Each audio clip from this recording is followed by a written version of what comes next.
থাকা যাবে না। আমরা কোথায় যাব? এই দেশে রোহিঙ্গাদেরও বাসস্থান আছে, চিড়িয়াখানার পশুদেরও নির্দিষ্ট একটা স্থান আছে। আমরা কোথায় যাব? এসব কথা নিয়ে একটু ভাবতে হয় আপনাকে। মেরিন জেলা আছে, টিকাটুলি আছে, ওয়ারি আছে, ওরা অনেক বড় বড় এলাকা। আমাদের এলাকায় আমরা সর্বোচ্চ গেলে 27টা থেকে 28টা ফ্যামিলি আছে। একবার আমাদের এখানে আসেন, সমস্যা কি, কষ্ট কি আপনারা দেখতে পাবেন।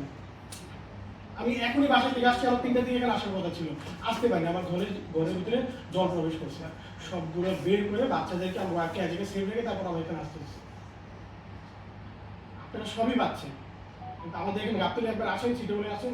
দাদা আসছিল একদিন, দাদা এসে দেখে গেছেন। দাদা যখন গেছে 8টার দিকে, মনে হয় 8:30টার দিকে বেরোছেন, এক্স্যাক্টলি 10টার দিকে এমন বৃষ্টি হয়েছে, আমরা 2 দিন, বলতে খারাপ লাগতেছে, আমার যে প্রতিমা, যেটা প্রতিমাটা বাথরুমের উপরে রাখতে হয়েছে। বাথরুমে আমাদের বাথরুম সেল 9টা বাথরুম আছে, বাথরুমের উপরে প্রতিমাগুলো রাখতে হয়েছে। দশমীর দিন দুপুর 1টার দিকে জলগুলো সব যখন সরছে, তখন আমরা প্রতিমা নিয়ে বেরিয়েছি। দলিত অথবা হরিজন বলতে শুধু মেরিন জেলা, 14টলি ওয়ারি এগুলো না, ঢাকা উত্তরে আসেন, বিশেষ করে ঢাকা গাবতলী আসেন, আপনারা দেখেন আমরা কি জনজীর্ণ অবস্থা এখানে আছে। স্কুল লাইফ, রোড পার হয়ে ওইখানে যেতে হয়। আমার ওয়াইফ পারবে না, সে তার পায়ের সমস্যা, বাচ্চাদেরকে শিক্ষা কি হবে?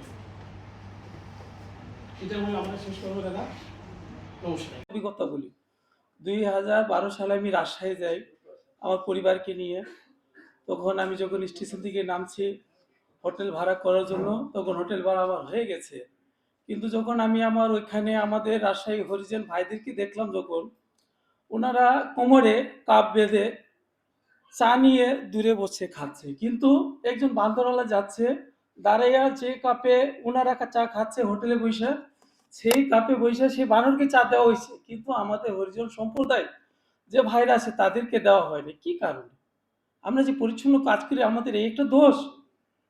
আমরা এই শহরকে কাক, যখন রাত 3টায় কাক ডাকে, তখন আমরা সকালে উঠা চিন্তা করি শহরকে পরিষ্কার রাখি। আমাদেরকে এই দোষ আমাদের কি অপরাধ?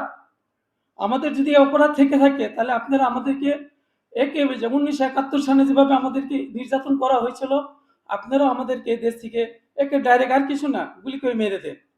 আমাদের স্থায়ী কোনো বাসস্থান নেই। আমরা বারবার বলে আছি আমাদেরকে স্থায়ী বাসস্থান করে দেন। এভাবে করে আপনারা আমাদেরকে স্বল্প